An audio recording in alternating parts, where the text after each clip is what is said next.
Prachanda sir प्रधानमन्त्री हुँदा पनि पाएकै हो, अहिले पनि पाइराखेकै छौँ। मन्त्री त्यो बिचमा खानेपानी मन्त्री लगायत मन्त्री त्यो विभागीय मन्त्री त थुप्रै चेन्ज हुनुभयो, उहाँहरूले पनि भन्दै आउनै भएको हो। अब यसपालि पनि भन्नुभएको छ। तपाईले चाहिँ सुन्नुभयो मात्र, विश्वस्त चाहिँ कति हुनुहुन्छ तपाईँ? काम सुरु हुनुपर्छ, अनि काम सुरु भएर सम्पन्न हुनुपर्छ। अब अर्को प्रसङ्ग जस्तो अहिले के अरे, म टु अर्ली सेलिब्रेट गर्ने मान्छे होइन। कसैको ज्यान फालेर कसैको ज्यान तपाईँको चाहिँ नि लिएर प्रगति उन्नति हुन्छ जस्तो मलाई चाहिँ लाग्दैन। प्रधानमन्त्री मन्त्रीहरूले पहिलादेखि नै भन्दै आउनु भएको छ उहाँहरूले, र कतिको विश्वसनीय कुरा हो भन्ने बुझ्नलाई चाहिँ राजनीति गर्ने मान्छेले जे पनि बोल्छ, तर बजेटले सम्बोधन गर्नुपर्छ। बजेटले, र त्यो बजेटले सम्बोधन गरेको कुरा चाहिँ कामबाट तपाईँको देखिनु पर्यो, शब्दबाट होइन, कामबाट देखिएपछि मात्रै धन्यवाद दिनुपर्छ भन्छु म चाहिँ। तपाईले चाहिँ के भन्नुभयो? उहाँले यो सन्देश जारी त्यो त उहाँको कुरा हो, उहाँको कुरा मैले भनिदिइसकेँ त, भनिसकेँ, त्यो बाहिर आइसक्यो। यसपटक चाहिँ तपाईँले स्वास्थ्य मन्त्री बाहेक अन्य लगभग सबै मन्त्रीहरूलाई पनि भेट्नुभयो। भेटघाटका उद्देश्यहरू चाहिँ खानेपानी मात्रै हो कि वा अरू के भेटघाटमा के भयो? अब थुप्रै छन् नि हाम्रो चाहिँ नि आवश्यकताहरू, ती आवश्यकताहरूलाई राख्ने काम हो मेरो भनेको, त्यही हो। त्यो म आफ्नो काम मैले आफ्नो काम गरेको त्यति हो।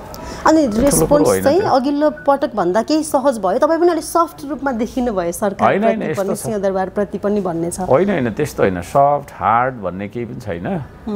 म जस्तो छु त्यस्तै छु, जस्तो हुँ त्यस्तै हुँ, कहिले हार्ड कहिले सफ्ट भन्ने हुँदैन। त्यही हो चिज त। तपाईँ आफै चाहिँ फर्किँदाखेरि अब यो खानेपानीको मुद्दैमा अथवा तपाईँका धरानवासीका मागका मुद्दामा चाहिँ के थप प्रगति लिएर फर्किनुहुन्छ त तपाईँ? प्रगति के छ र? केही पनि छैन। प्रगति के छ र? मैले अघि भने काम सुरु गरेर सम्पन्न भइसकेपछि, सुरु मात्रै भएर पनि हुँदैन फेरि, होइन? सुरु चाहिँ भयो अनि असरलाई छोडिराखेर पनि हुँदैन, सम्पन्न हुनुपर्छ कुनै पनि काम। र गर्छु भन्ने वचन चाहिँ हामीले पहिला पनि पाएको हो। हाम्रो प्रचण्ड सर प्रधानमन्त्री हुँदा पनि पाएकै हो, अहिले पनि पाइराखेकै छौँ। मन्त्री त्यो बिचमा खानेपानी मन्त्री लगायत मन्त्री त्यो विभागीय मन्त्री त थुप्रै चेन्ज हुनुभयो, उहाँहरूले पनि भन्दै आउनै भएको हो। अब यसपालि पनि भन्नुभएको छ। तपाईँले चाहिँ सुन्नुभयो मात्र, विश्वस्त चाहिँ कति हुनुहुन्छ तपाईँ? काम सुरु हुनुपर्छ, अनि काम सुरु भएर सम्पन्न हुनुपर्छ। अब अर्को प्रसङ्ग जस्तो अहिले के अरे, म टु अर्ली सेलिब्रेट गर्ने मान्छे होइन। होइन, म त्यो के अरे फुरुङ्ग भइहाल्ने होइन, आत्तिहाल्ने टाइपको मान्छे होइन। त्यसो भयो भन्दा हो रहेछ भनेर भन्ने, अनि हुँदाखेरि निराश भइहाल्ने खालको मान्छे पनि होइन। राष्ट्रसत्ता बिउताउने भनेर राष्ट्रवादी राजावादीहरूको आन्दोलन र प्रदर्शन छ। 15 गतेको मात्र 2 जनाको ज्यान गयो, सयौँको सङ्ख्यामा घाइते हुनुभएको छ, उपचाररत पनि हुनुहुन्छ।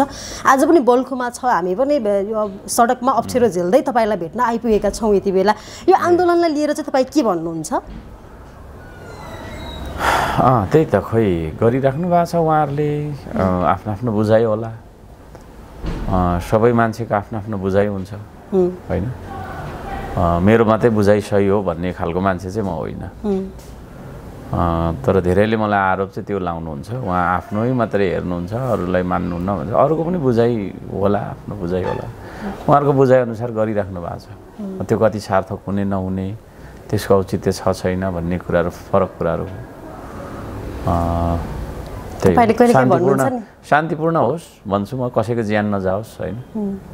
कसैको ज्यान फालेर कसैको ज्यान तपाईँको चाहिँ नि लिएर प्रगति उन्नति हुन्छ जस्तो मलाई चाहिँ लाग्दैन। त्यसले गर्दाखेरि शान्तिपूर्ण होस्, जनधनको क्षति नहोस्, त्यो कामना गर्छु आज भइराखेको जुन आन्दोलनमा छ। तपाईँले कहिले केही भन्नुहुन्छ नि, राजा बनाउने भए मलाई नै श्रीपेश लगाइदेऊ, मलाई नै राजा बनाइदेऊ। तपाईँ चाहिँ राजावादी कि गणतन्त्रवादी हुनुहुन्छ? तपाईँ मेयर हुनुहुन्छ, गणतन्त्रले दिएको हो यो। म चाहिँ कस्तो भने गणतन्त्र नै ठिक छ भन्ने पक्षको मान्छे हुँ, त्यो। अनि राजाको प्रसङ्ग चाहिँ तपाईँ आफै कहिले काहीँ किन ल्याउनुहुन्छ त?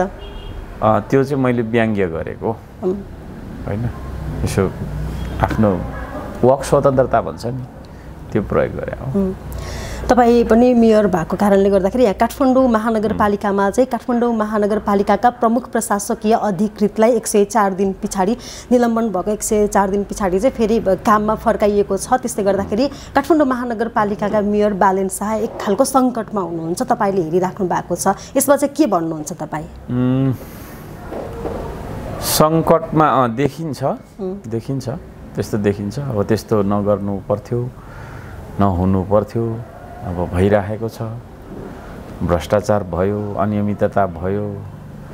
त्यो टावर बनाउनु भएको छ, त्यो टावरको नक्सा चाहिँ के अरे प्रक्रिया अन्तर्गत भएन भन्ने खालको रहेछ उहाँको भनाइ चाहिँ। अनि अब त्यही भएर चाहिँ अब यो छानबिनको विषय भइन्जेलसम्म चाहिँ अफिस नआउनु भन्ने रहेछ उहाँको मान्यता चाहिँ। अब साह्रै धेरै तलब नपाइसकेपछि कर्मचारीहरूले अब तलब खानु नपाएरै होला उहाँलाई जबरजस्ती भुलाइदिनु भएको भन्ने कुराहरू हामीले त बुझेका छौँ। अब त्यसको अन्तर्य भित्र के हो भन्ने कुरा चाहिँ अब उहाँहरूलाई नै थाहा छ।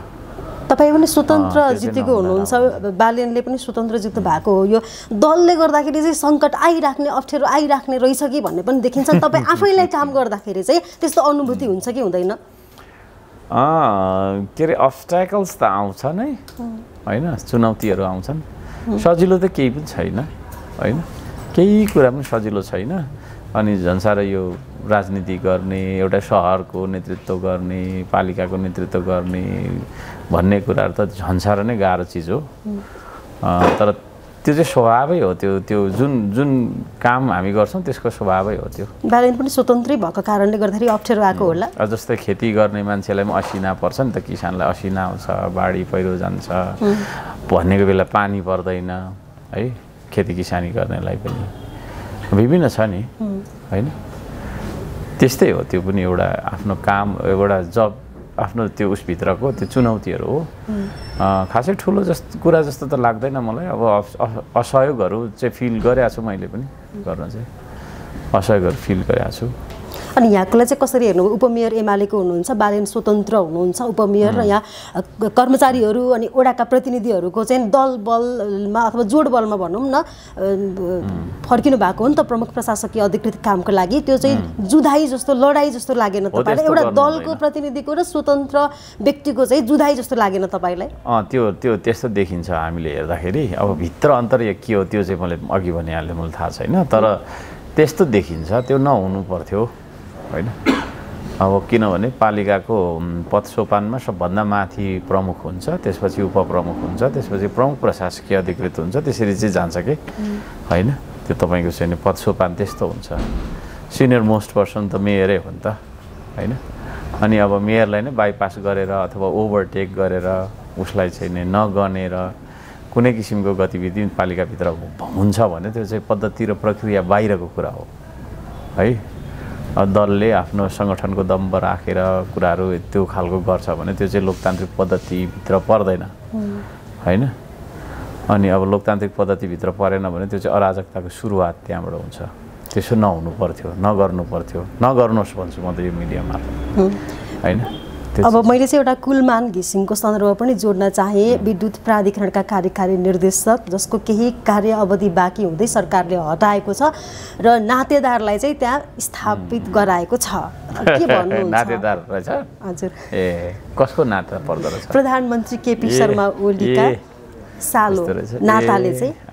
त्यो त मेयर साहबलाई पनि थाहा होला नि? थाहा थिएन, अहिले मात्र थाहा पाउनु भयो? थाहा थिएन।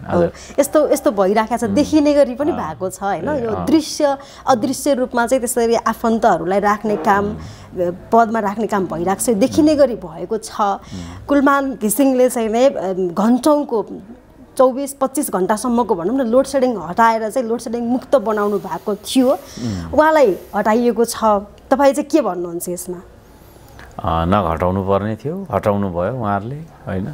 त्यो नहटाउनु पर्ने थियो। तर त्यसमा पनि त्यही अब त्यो के अरे आफ्नो आफ्नो सेल्फ इन्ट्रेस्टहरू लिएर पोलिटिक्समा आउँछ रहेछ मान्छेहरू। म यो गर्न चाहन्छु, यता जान चाहन्छु, यसो गर्न चाहन्छु भनेको बेलामा अब त्यो अन्तर्गत चाहिँ नि के अरे आफ्नो माथहातको कर्मचारीले काम नगरिदिँदाखेरिको परिणाम हो त्यो चाहिँ। मैले चाहिँ त्यसरी देखाएको छु। उहाँले मान्नु भएन होइन। अब ऊर्जा मन्त्रीले दिएको निर्देशन नमान्ने, किन नमान्ने भन्दाखेरि अब यो तरिकाले हुँदैन, म बक्यौता उठाउनुपर्छ, मैले कसैलाई छुट छैन, बिल त उठाउनुपर्छ, मिटरमा रिड भएको बिल भन्ने खालको कुराहरूमा अडान लिँदाखेरि चाहिँ त्यो पद गएको भन्ने हामीले चाहिँ बुझेका छौँ बाहिरबाट होइन।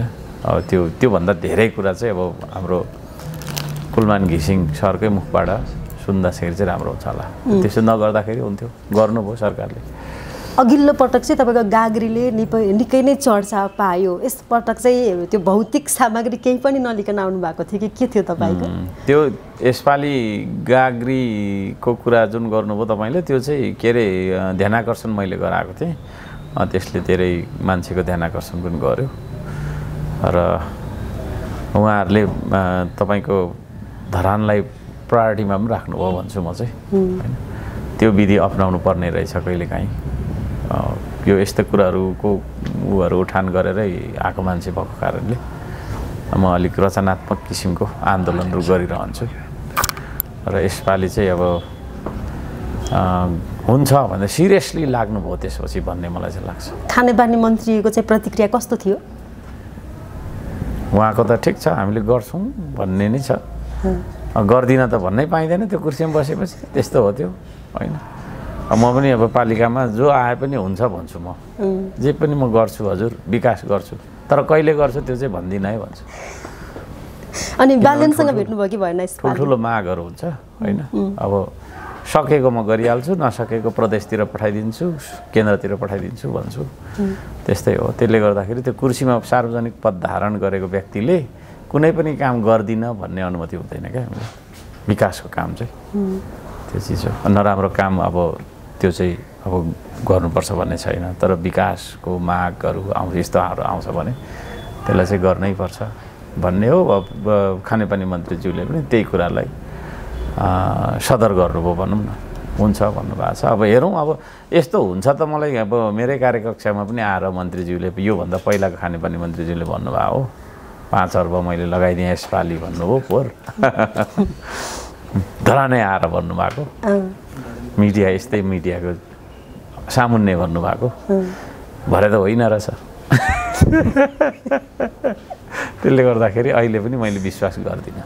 बालेनसँग चाहिँ भेट्नुभयो कि भएन? जब जुन दिन ठेक्का लाग्छ, काम सुरु हुन्छ होइन, अनि त्यो काम सुरु भएर पनि म अझै विश्वास गर्दिनँ। काम मोर देन 50% त्यो चाहिँ सम्पन्न, मोर देन 50% सम्पन्न भएपछि चाहिँ रहेछ भन्छु। यसपटक चाहिँ बालेनसँग भेट्नुभयो कि भएन? भेटिसक्यो। भेटिसक्नु भयो? के कुराकानी भयो? त्यही हो, सन्चो बिसन्चो के छ कसो छ, तपाईँलाई सन्चो बिसन्चो तातो चिसो राजावादीहरू साथीको एउटा सम्बन्ध छ हामी। मेयर साहब, अब जस्तो कि महेश बस्नेतज्यूले चाहिँ तपाईँलाई के आरोप लगाउनु भएको छ भने मेयर हर्का साम्पाङले स्टन्टबाजी नगरिकन चाहिँ सुरुवाती दिनमा नै प्रधानमन्त्रीलाई भेट्न आएको थियो भने सहज हुने थियो भनेर चाहिँ जुन भन्नुभएको छ क्या, तपाईँले पनि त्यसमा चाहिँ कमेन्ट रिप्लाई गर्नुभएको छ। ए स्टन्टबाजी? हजुर, कस्तो स्टन्टबाजी? तपाईँलाई आरोप लागिरहेछ जुन? कस्तो आरोप? तपाईँले फर्काउनु हो नि, तपाईँले